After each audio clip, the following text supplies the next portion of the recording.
Hello মিষ্টি বন্ধুরা। তো আজকে জগদ্ধাত্রীর পুজোর অষ্টমীর দিন। আজকে যাব পুষ্পাঞ্জলি দিতে, তাই সকাল সকাল আমি স্নান করে নিয়েছি।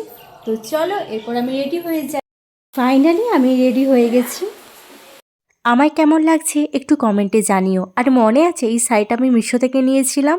তো চলো এরপর যাব পুষ্পাঞ্জলি দিতে। তার আগে আলতা সিঁদুর মায়ের জন্য কিনে নিই।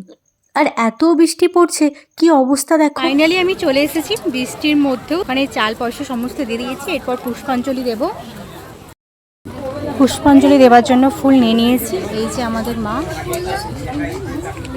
তো এনারা সকলেই পুষ্পাঞ্জলি দেবে।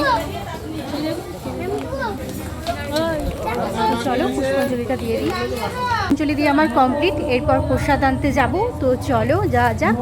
আর এখন একটু বৃষ্টিটা থেমেছে, বন্ধ হয়েছে বৃষ্টিটা। তো চলো প্রসাদটা নেব। প্রসাদ হিসেবে কি কি পেলাম জানতে হলে অবশ্যই চ্যানেলটা সাবস্ক্রাইব করে রাখতে হবে। তো চলো টাটা।